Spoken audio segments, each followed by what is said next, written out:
Assalamu alaikum dear students, welcome to you all in another online class of BSc Botany. Today we are going to discuss our last family that is Moraceae और इसके बाद जो है वो हम अपना remaining chapter complete करेंगे जो हमने कल छोड़ा था, जिसमें हमने पिट्स को डिस्कस करना है। तो ये दो बेसिक टॉपिक्स जो हैं वो हम डिस्कस करेंगे, एक फैमिली जो लास्ट हमारी रह गई थी और उसके बाद पिट्स के बारे में हम आज डिस्कशन करेंगे। सबसे पहले जो है वो हम डिस्कस करते हैं फैमिली मोरेसी, उसके कैरेक्टरिस्टिक फीचर, फ्लोरल फार्मूला क्या है और उसकी इकोनॉमिक इम्पोर्टेंस क्या है। मोरेसी फैमिली में जो मेंबर हम सबसे इम्पॉर्टेंटली डिस्कस करते हैं वो है मोरस एल्बा। मोरस एल्बा जिसे मलबरी शहतूत भी कहा जाता है। उसके डायग्नोस्टिक फीचर्स क्या हैं? सबसे पहले हैबिट है इसका कि ये मोस्टली ट्री हर्ब है, श्रब है या वाइन्स के तौर पे भी एग्जिस्ट करती हैं, यानी सॉफ्ट स्टेम प्लांट्स भी हैं। आपको पता है श्रब के तौर पे भी ये ग्रो की हुई होती है, कुछ ट्रीज़ भी होते हैं और इसी तरह से वाइन्स के तौर पे भी ये ग्रो की होती है। रूट्स की बात करें तो इसकी रूट बेसिक प्राइमरी रूट है जो कि टैप रूट होती है, जो रेडिकल से राइज होती है। स्टेम की बात करें तो स्टेम इसका वुडी है, इसमें से हम गम एक्सट्रैक्ट आउट करते हैं, तो गम जो है वो निकाली जाती है क्योंकि इसने अपने अंदर स्टोर की हुई होती है।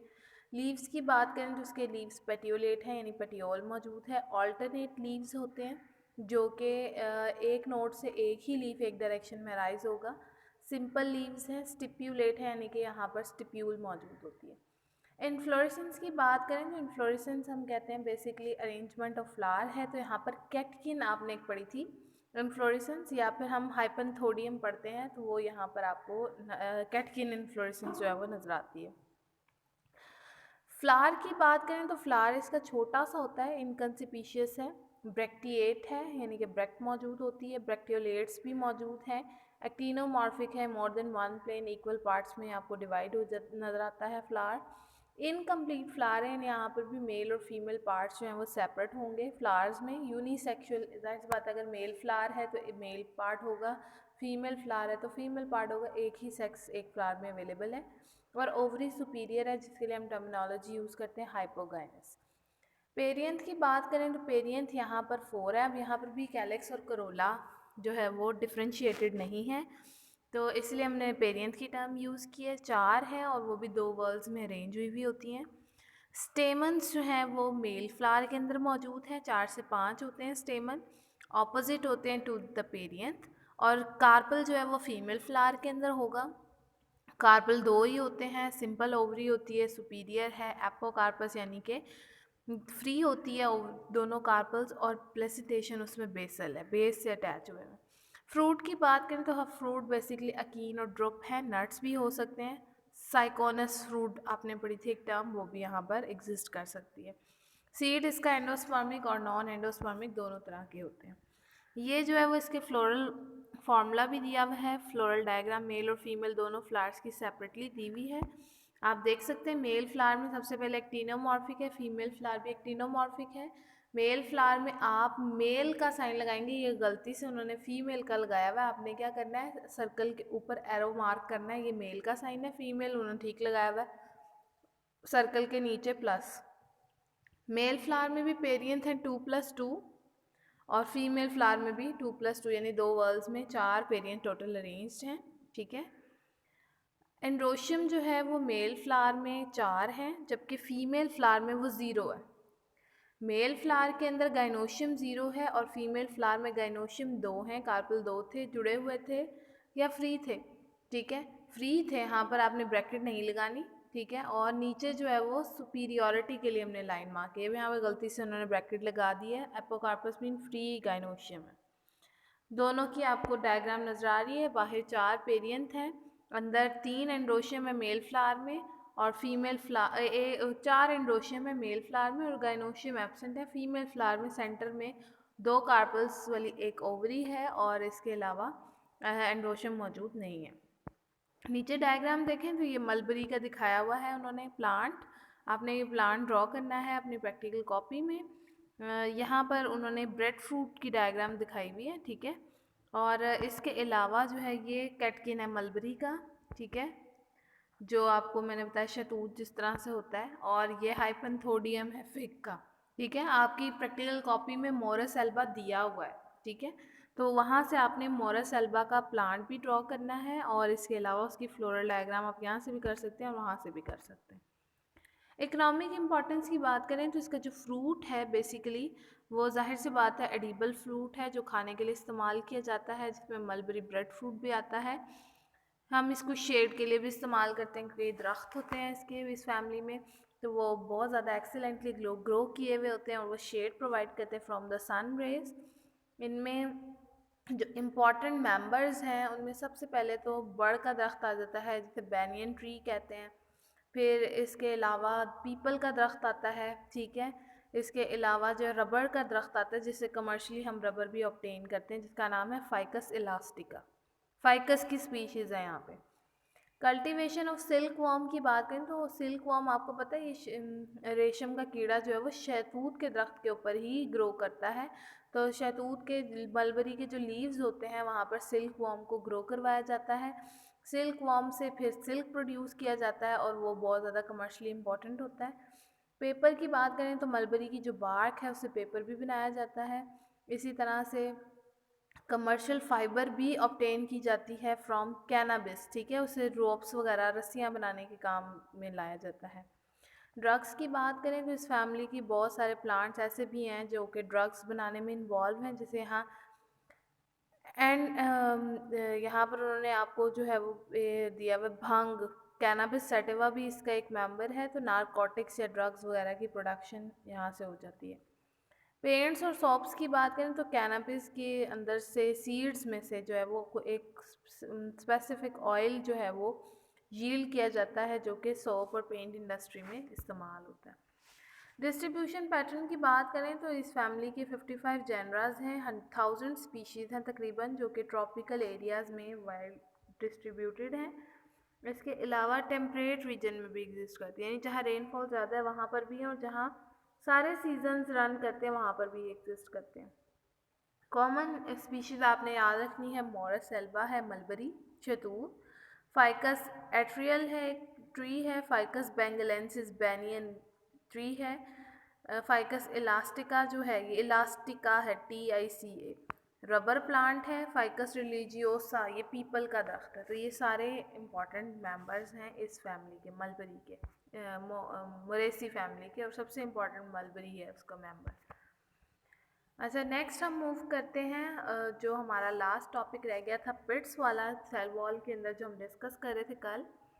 पिट्स की अगर हम बात करें तो सेकेंडरी वॉल जो है उनकी प्रेजेंस बहुत ज़्यादा इम्पॉर्टेंट है, करेक्टरिस्टिक फीचर है। स्पेसिफिकली उन सेकेंडरी वॉल्स के अंदर कुछ डिप्रेशंस एग्जिस्ट करते हैं जो कि करेक्टरिस्टिक फीचर बन जाते हैं उन वॉल्स का। इन कैविटीज़ को, इन डिप्रेशंस को हम पिट्स का नाम देते हैं।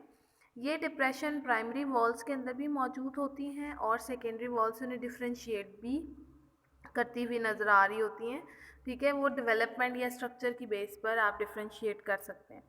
इन डिप्रेशंस को हम प्राइमरी पिट फील्ड्स का नाम देते हैं। प्राइमरी पिट फील्ड्स में प्राइमरी वॉल थिन होती है और कॉन्टीन्यूस होती है अक्रॉस दीज पिट फील्ड्स। फिर इन पिट्स में सेकेंडरी वॉल जो है is not deposited in the pit region, ठीक है। ऐसे रीजन में जहाँ पर पिट्स मौजूद होती हैं वहाँ सेकेंडरी वॉल नहीं डिपॉजिट हुई होती, वहाँ ये प्राइमरी पिट फील्ड्स हैं, थिन वॉल होंगी, जस्ट सेकेंडरी वॉल यहाँ पर अभी डेवलप नहीं हुई भी, क्योंकि अगर सेकेंडरी वॉल होगी तो थिकनेस इंक्रीज हो जाएगी। सब्सटेंस इन पिट्स की मदद से एक से दूसरी जगह पर मूव कर जाते हैं from one cell to another cell.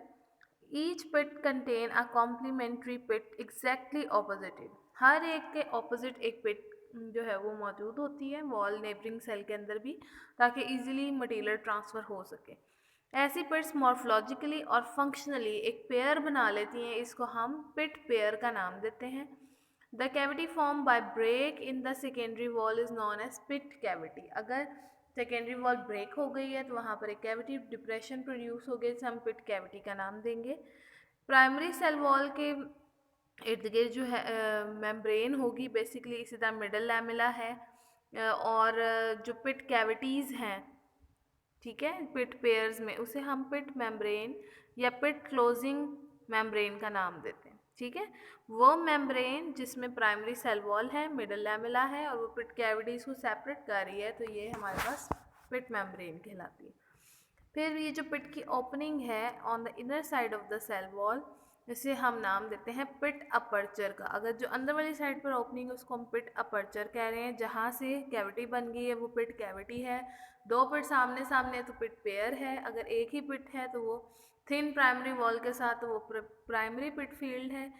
और अगर वहाँ पर प्राइमरी सेल वॉल भी है, मिडल लैमेला भी है और पिट पेयर सेपरेट कर रही हैं तो ये हमारे पास मेम्ब्रेन पिट मेम्ब्रेन कहलाएगी। ठीक है, ये डिफरेंट टर्म्स है पिट्स के हवाले से। अब हमने इसको क्लासिफाई कर दिया है पिट्स को। नंबर 1 है सिंपल पिट्स, नंबर 2 है बॉर्डर्ड पिट्स। बेसिकली 2 टाइप्स हैं, सिंपल और बॉर्डर्ड। सिंपल पिट में सेकेंडरी वॉल डिपॉजिट होती है in such a way that it doesn't overarch the pit cavity, कि जो पिट कैविटी बन रही हुई है उसको कवर नहीं करेगी, तो ये सिंपल पिट्स कहलाती है। बॉर्डर्ड पिट्स क्या है कि सेकेंडरी वॉल इस तरह से डेवलप होगी कि पिट कैविटी के ऊपर एक हुड लाइक स्ट्रक्चर बन जाएगा, यानी ऊपर से एक कवरिंग आ जाएगी, वो सेकेंडरी वॉल की होगी, उसे हम बॉर्डर्ड पिट का नाम देते हैं। जैसे आप यहाँ डायग्राम में देख सकते हैं, ये जो आपके पास है पहली वाली ये सिंपल पिट है, ठीक है, दूसरी वाली भी सिंपल पिट है। देखें कहाँ कहीं पर भी जो सेकेंडरी वॉल की डेवलपमेंट है अराउंड द प्राइमरी वॉल, लेकिन जहाँ सेंटर में आप देख रहे हैं जहाँ पिट मेम्ब्रेन पिट कैविटी पिट अपर्चर का मेंशन किया हुआ उन्होंने, जो होलो पार्ट है वहाँ पे सेकेंडरी वॉल की डेवलपमेंट नहीं है, ये सिंपल पिट्स है, ना सेकेंडरी वॉल ने उसको कवर किया ऊपर से। यहाँ थर्ड वाली डायग्राम में देखें तो ये बॉर्डर्ड पिट है, इसमें आप देख सकते हो, और फोर्थ वाली भी बॉर्डर्ड है लेकिन हाफ बॉर्डर्ड है। इस थर्ड और फोर्थ वाली में अगर आप देखें तो जो पिट है सेंटर में उसके ऊपर एक हुड की तरह का एक कवरिंग आ रही है, और ये एक्चुअली कवरिंग जो है ये सेकेंडरी वॉल की है, जिसने कम्प्लीटली कवर तो नहीं किया लेकिन एक हुड बना लिया ऊपर से, तो ये बॉर्डर्ड पिट है। ठीक है, और फोर्थ वाली हम हाफ बॉर्डर कह रहे हैं क्योंकि इसके एक साइड पर ये हुड लाइक स्ट्रक्चर है, दूसरी साइड पर नहीं है।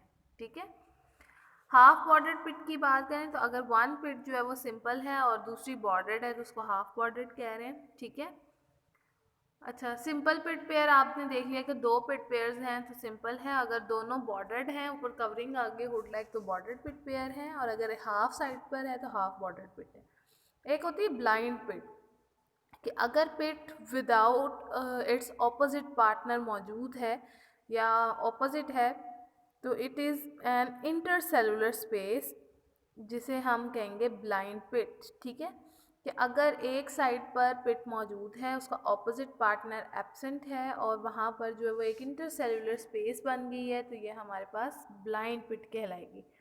यूनिलेटरल कंपाउंड पिट क्या है कि दो या दो से ज़्यादा पिट्स ऑपोजिटली एक मिलकर एक लार्ज पिट बना रही हैं और उसको हम यूनिलेटरल कंपाउंड पिट कह रहे हैं।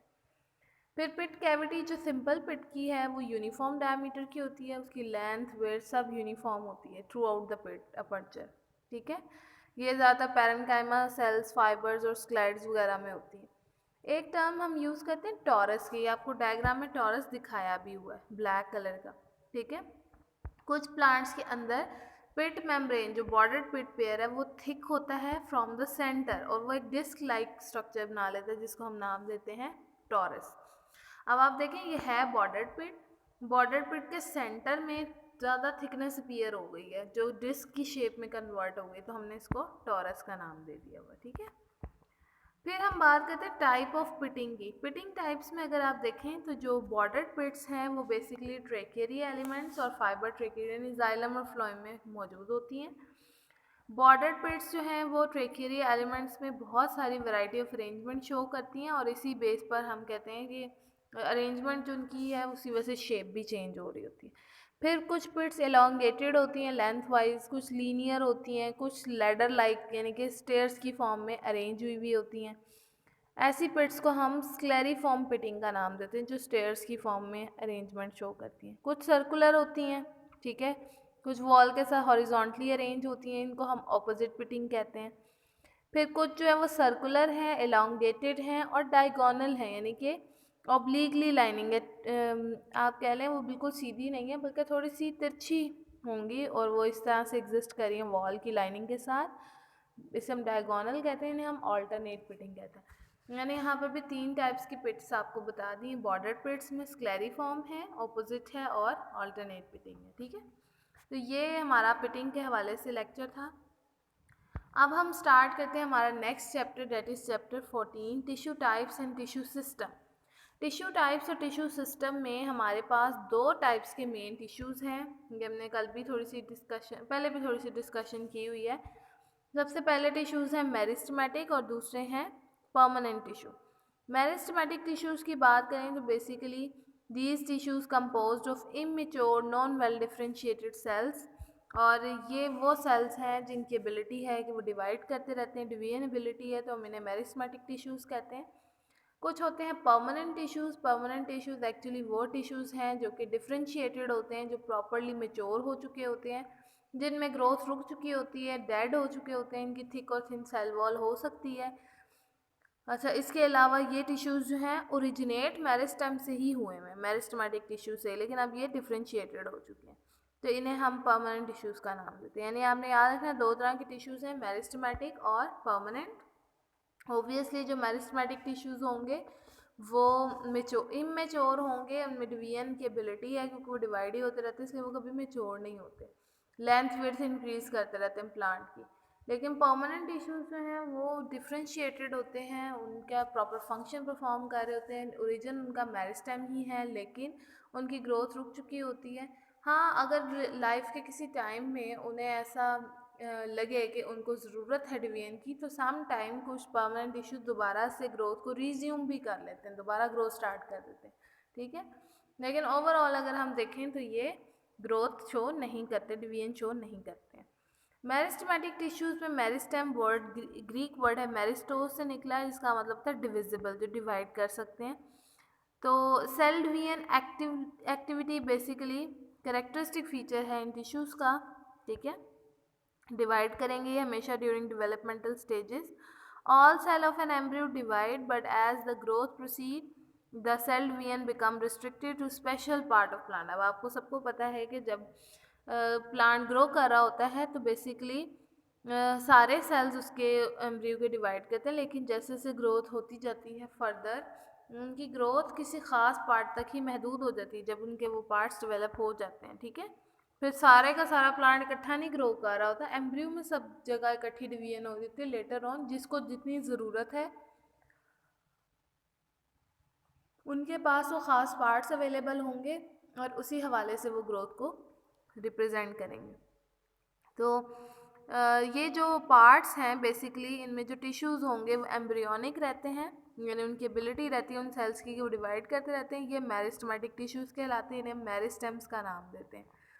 सेल डिवीजन होती रहती है इनमें माइटोसिस, जैसे कि कॉर्टेक्स ऑफ स्टेम में vascular tissues of young tissues होते हैं, ठीक है, जाइलम और फ्लोएम। लेकिन नंबर ऑफ डिवीजन लिमिटेड है। जो मेरिस्टेम्स के सेल्स हैं वो हमेशा प्लांट बॉडी के अंदर नए सेल्स ऐड कर रहे होते हैं। मेरिस्टेम्स को हम फॉर्मेटिव डेरिवेटिव्स का भी नाम देते हैं। ये वो डेरिवेटिव टिश्यूज़ हैं जो कि नए सेल्स को प्लांट में ऐड करते हैं, इसलिए हम इन्हें फॉर्मेटिव डेरिवेटिव टिश्यूज़ कहते हैं, ठीक है।